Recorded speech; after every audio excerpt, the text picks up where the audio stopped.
So it's all perception. People think love is somebody fighting over you being violent, when really love is, if she don't understand that this love is meant to be, maybe she got to go learn it. Maybe what Maxwell say, pretty wings, I got to let you fly. Yeah, go figure this out. for surely. Yeah. But you know, a lot of times, man, a lot of people don't know what love is because they never seen it. Right. You know what I'm saying? That's like, I don't know what hate is if I never seen happiness. You know what I'm saying? Or I never seen anger. You know what I'm saying? I don't know what it is to be happy. Right. It's a perception. A lot of, some people, I deal with it. I really don't talk about my personal life too much. But me and my mom, we don't click, and it's a perception thing. Yeah. She thinks I'm so independent because she probably wasn't there as a mother. Okay.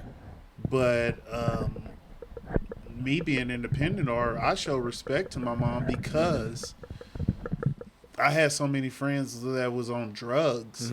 And I used to hear them talk about my mom. They was like, "Oh, your mom is a square. You know, she don't go like on Boys in the Hood. Why your daddy don't come over here and play cards with us? Yeah. He ain't supposed to be over there smoking crack with you. For damn sure. Yeah, you get what I'm saying? Sure, yeah. A lot of people used to think my mom was uppity and all that stuff, while everybody mama was being cool and had all the friends and smoking crack. My mom was the uppity Texas girl, not smoking crack. I remember one time I asked my mom, "Why don't you smoke cigarettes?" And she said, "We don't smoke cigarettes because we from Texas." She told me that when I was like 4 years old. So that gave me a self-esteem like, oh, we don't do certain things. So I thank my mom for that. But now that I'm a little bit older, I think my resilientness and my independentness, me being independent, kind of make her think like, dang, life was really hard on him for him to be that type of person that always got to cross his T's and dot his I's. Because she shouldn't think, I can't tell somebody how to feel. Yeah. But I'm a person that, you know. I look at it like, man, you know, God is going to make sure, and I always say he's on time all the time. Right. He's going to make sure those little tools in your back pocket is sharp. So certain times, maybe you don't use those tools. Now, I say this to the people I work with in the prison, man. I say all the time, I say, how do you know if your car needs the gas if you never drove your car? Right. How do I know if my shoes are not going to fall apart if I never wore them? Right. So at some point, God is going to put you in a situation to use those tools because he's trying to get you ready for another battle that you got coming up. Right. To proper preparation for this sport performance, once again. And I'm definitely tried and true. Yeah, for real. Yes. For real. You know, you've been through it. You've been through it, man, you know? Yeah. So it's like when I played ball in high school, you know, I played ball with Marshawn Lynch, the Josh Johnsons, you know, Leon Powell was at the school playing hoop at the time. It was ballers, right? And I remember Marshawn and his mom, the camaraderie they had. You get what I'm saying here? And it used to remind me of my mom. You know what I'm saying? Like, damn, where's my mom at, you know? Or my partner fellow and his dad. You know what I'm saying? Right. The camaraderie. So I'm looking at everything, but I'm looking at what I'm not having too at the same time. Right. So I used to be like a wild, crazy dude on the football team. I was like the crazy dude. I did crazy shit, right? But people didn't really understand, and it was more like, man, I'm doing this because I want to feel like, and I want your dad to say something to me. Right. You know what I'm saying? That tough love shit, that shit that we made up in our head. Yeah, Wildcats. It's not really love. Yeah. But we say tough love, right? So I just want him to yell at me, right? Or I want to go be able to ask Marshawn, mom, hey, moms, can you, and I want to use these words. Hey, moms, can you make some more chicken for that? And I want to use them because it makes me feel tied into everything else that's going on. But in reality, man, that shit was hurting me hella bad, and I was lying to everybody, telling everybody on my team my mom is this, or I'm with my grandparents here, or no one really knew the situation because I was so embarrassed of the situation at the time. Right. But, you know, like, senior night come. My parents are not there. You know what I'm saying? I won a championship in wrestling. I went to state as a freshman in wrestling. I'll never forget this. This is like a wake-up call. This is reality. Perception is, this young man is balling. He's a good wrestler. His dad and mom has to be in the stand somewhere. I win the OAL championship. They have a podium. I didn't know this because I'm a freshman. I've never been in this situation. They have a podium. I'm standing on the number one thing, and they give me these roses. They give me the banister, and they give me this thing, and she's getting ready to take a picture. And the lady goes, oh, hold on. Where's your mom and dad at? And I just sat there stuck like, And the dude that was standing next to me, he used to always take our pictures. He kind of knew who I was. So he's like, nah, girl, just go ahead and take the picture. So they took the picture and there was nobody there. And mind you, I just won a championship to go to state. This is big. Track and field. I won the shot put. I'm going to state and shot put. No one's there. Football, man, I got a full ride scholarship. No one's there. You kind of get what I'm saying? So these things, the perception of me, man, he's so good and he's doing these things well. He must got all this support. He must got uncles that's waking him up, taking them running every weekend. That's the thing. Get what I'm saying? I'm a church comedian. Yeah. Yeah. You know what I mean? Yeah. My parents, my dad was alive, never saw me do comedy. Oh, wait. And I did church comedy. Yeah. You get what I'm saying? I was just a finalist in the Bay Area Black. Yes, sir. I'm in Oakland. Yes, you was. In Oakland, California. I seen you. I see you doing your thug. Right. I seen you. Yeah, it's like people would think that my parents wasn't alive or something like that. Yeah. You know what I mean? And that's just how that go. Me and Cookie just shot something for Netflix and stuff like that. And people think like he does church comedy, so he's telling jokes in front of women that are 70 years old every single weekend. Yeah. You would think that one of those ladies would be my parent. Yeah. Yeah. But it don't happen like that. That's real. That's just the way life shapes, you know. And unfortunately, you know, it's just the way the cookie crumbles sometimes, and you can look at it as a loss, and I did for a long time. Right. And I never forget this old man told me, man, I was just kind of moping. And I used to go to Bushrod Park and run and get ready for the season and shit. And this old dude named Freddie Jr., he stayed in our hood. You know, and Freddie Jr., he goes, hey, man, I'm going to tell you like this, man. He goes, you keep moping, you keep crying, I'm going to hand you some wine with that. You get, I'm like, what do you mean by, I need to get the concept. Like, what the fuck you doing? What, wine with what?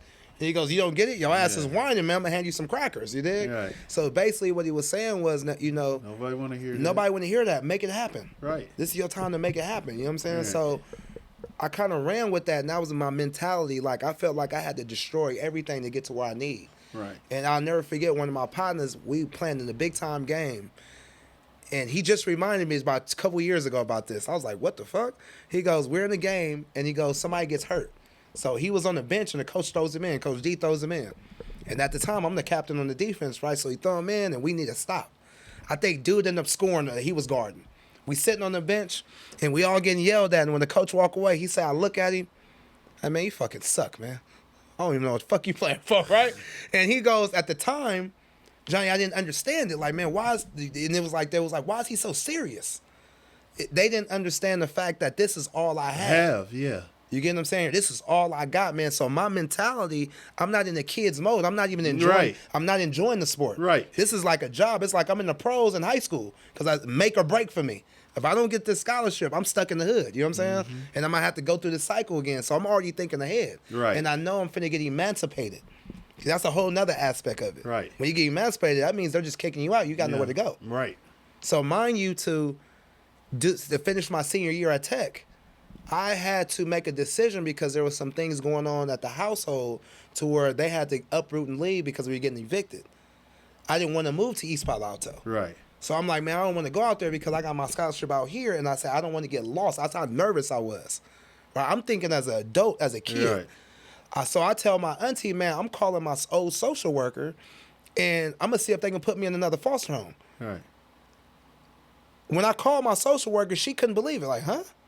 You're calling me to put you back in foster care? I said, I kind of need this, man. It's my senior year, man. I just need to do this, this, and that, you know?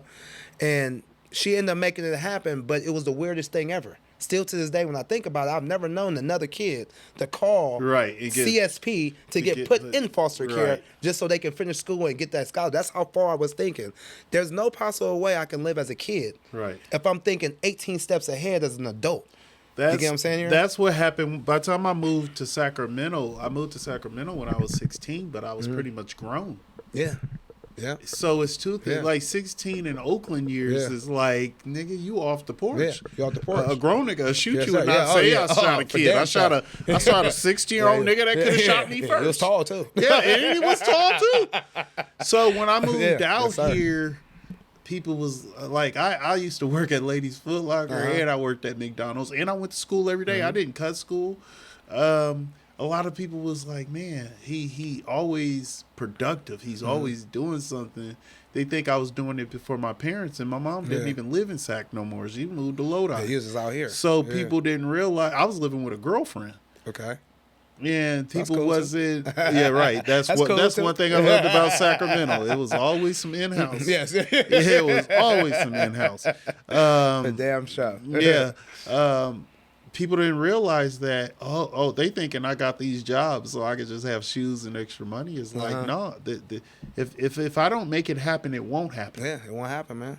Yeah, no, I got a brother that just did 16 years. Nobody's coming to get me. For real, man. And when you in high school, if you fight somebody, I'm from Oakland. I have no cousins out here. I got nobody to, when somebody go get their older brother or cousins or, they crippin' in blood now here. It's just me. Yeah. You can really scare me enough to pop you in real life because I have, if I had a cousin, I wouldn't have to pop you. Yeah, for real. I have nobody. Yeah. Y'all jump me, I'm probably going to kill one of you niggas. You get what I'm saying? So people thought the way that I moved was different. It was like, first of all, I'm from Oakland, so it's hard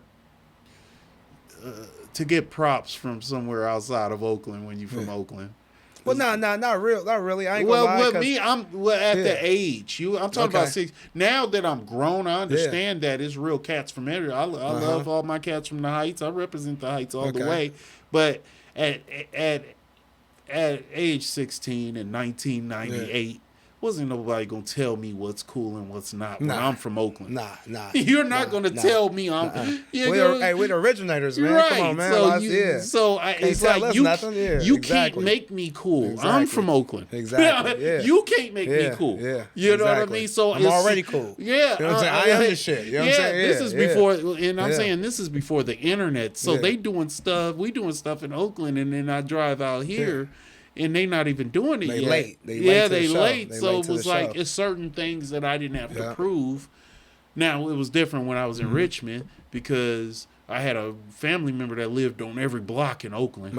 But I could really cut up in Richmond because nobody say, oh, that's them. But Richmond dangerous too, though. You know what I'm saying? They out there doing their thuggy too. Yeah, Richmond. That's where I got in all my trouble at was in Richmond. Yeah. But it was like, oh, you from Oakland, so you should know what we about to do. I'm like, no. Yeah, so I love all my cats from Richmond. I love all my cats from the Heights. But yeah, the reason why I was this person is because after my brother went to jail, it was like everybody had to fend for themselves. Yeah. And I was extremely young, so it just made me, that's why I'm this type of person. Yeah. I and I was a big ass kid. It's one thing when you a cute little kid, people taking you in to live, but when you taller than the motherfucker, feed that little nigga. I'm 16 years old. I'm 5'11". I'm 6 feet. A lot of people, when motherfuckers want to adopt motherfuckers, they want to adopt Arnold from Different Strokes. They don't want to adopt the sideline nigga. You know what I mean?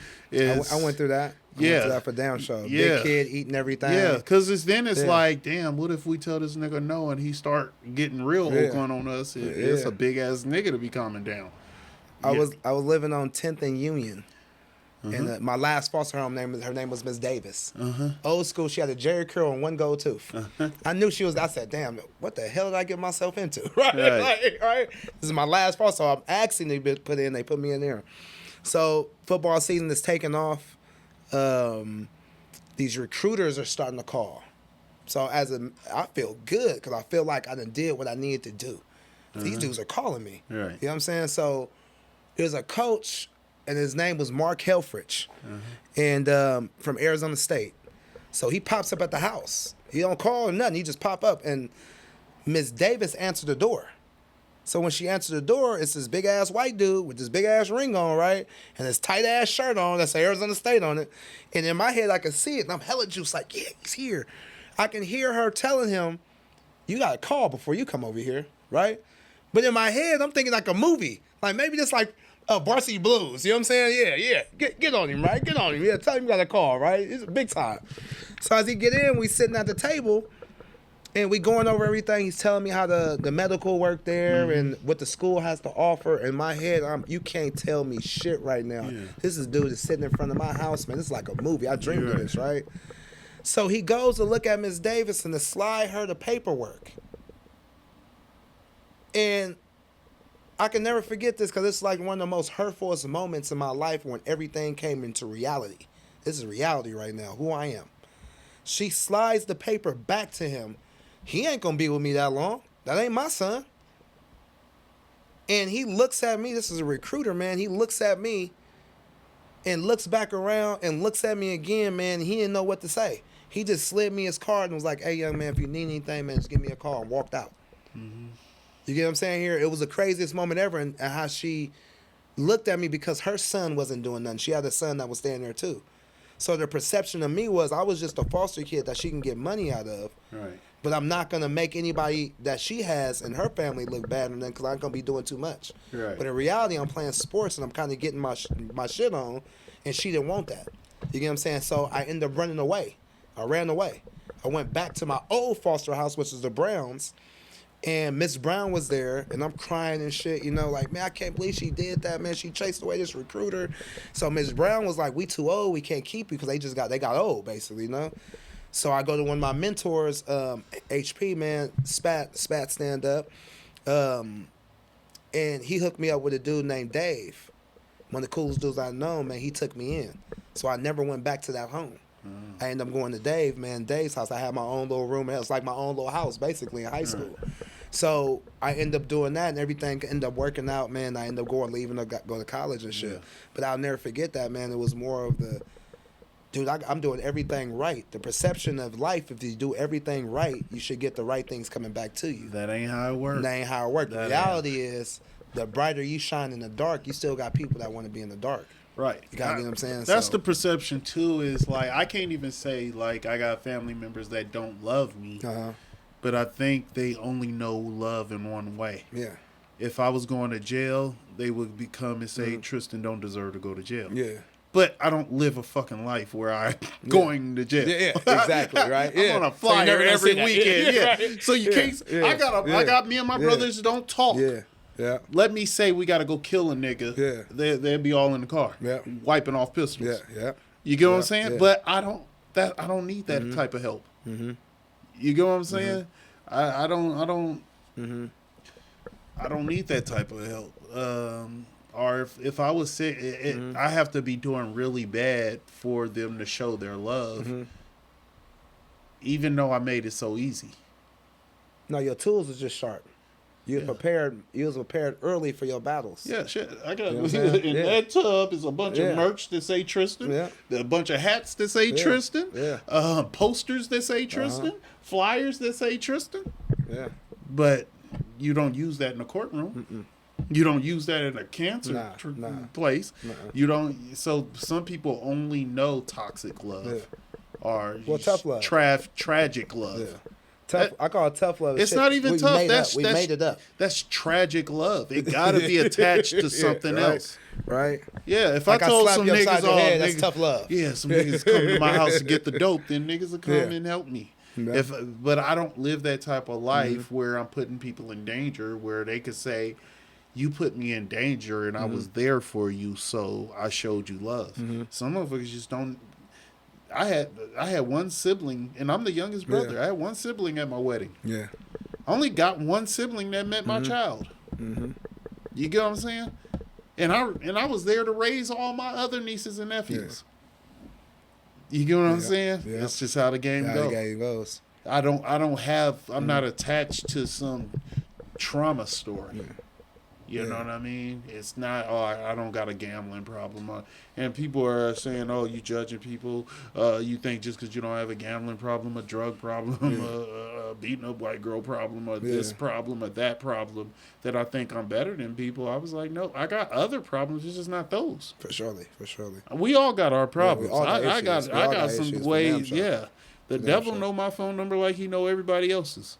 So when I kind of dug into that, I really found out how messed up mentally that we are when it comes to trauma. Right. Is I'm talking to one of my coworkers. He's a white dude. He played at Sac State, and we're just chopping it up. And I end up telling him about a friend of mine that got killed when I was a kid. And he looks at me like, did you go to therapy? You got counseling and stuff, right? And I'm looking back at him like, counseling? What are you talking about, man? I said, he goes, you didn't get counseling or nothing? That I go, nah, man, we just went to school the next day. I just know that the desk was empty. Right. Right? So that's what really messed with me, because he was serious about that's the way that they would do it. Mm-hmm. You're not going back to school. We're going to put you on counseling. We need to make sure you're right. For us, it's go back to school, live through it, man. That's just life. Right. And in our head, we have played this reel so many times. I don't know about you, but I've lost a lot of partners, man. Tommy Guns, my boy Dre, Rob Ben, so on, Lil Doobie, so on and so on. Frost. You lose a lot of friends, man. You start understanding, or you think you understand, that life just goes on. In reality, no, I got to take a moment for myself and my mental health. Right. But we never do. So can you imagine, as a kid, you're going through that.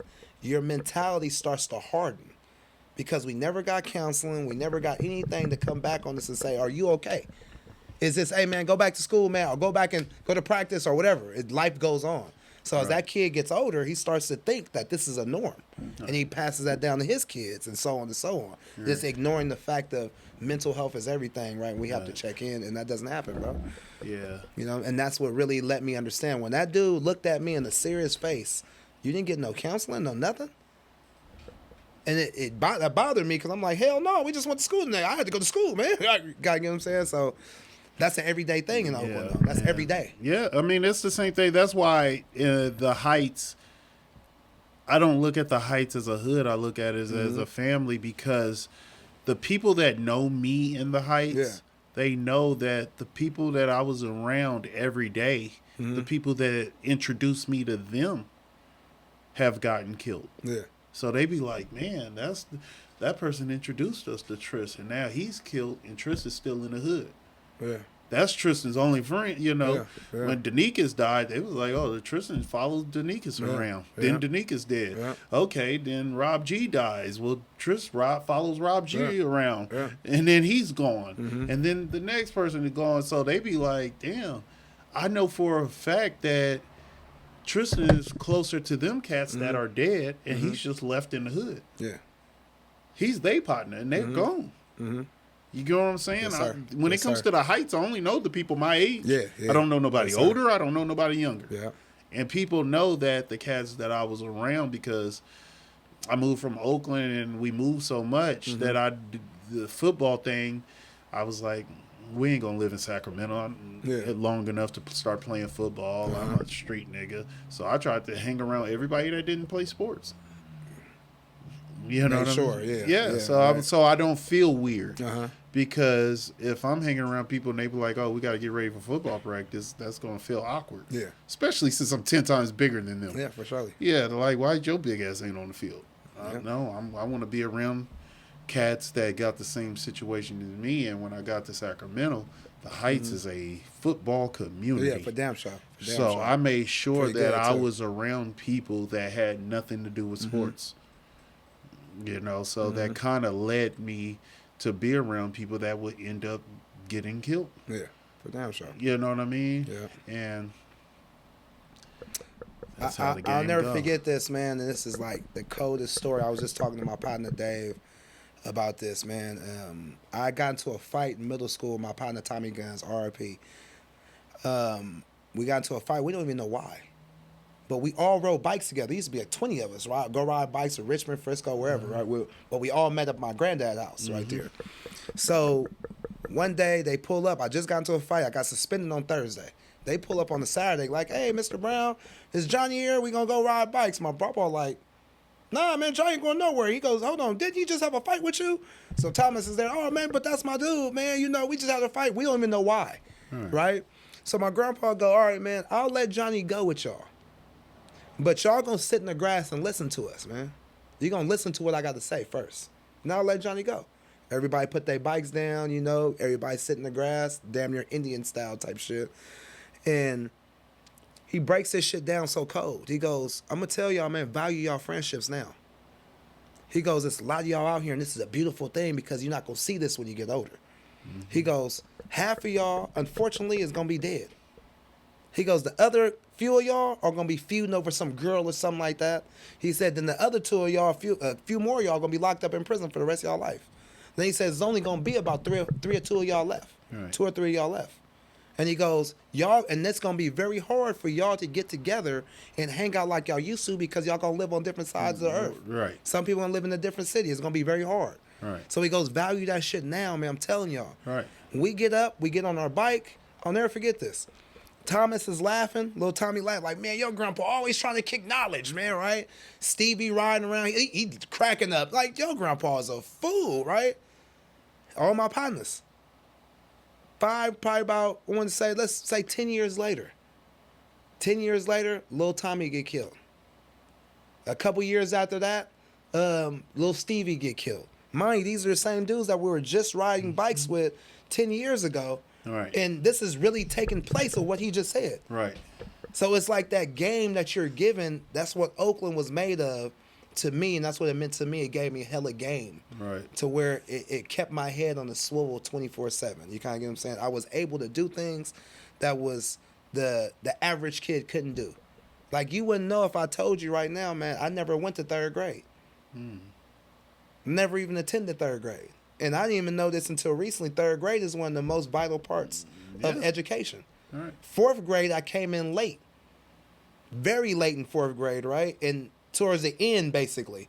And then my social worker had told me, hey, when you go to school, they're going to ask you, what grade you in? You need to tell them you're in the 5th grade. Do you get that?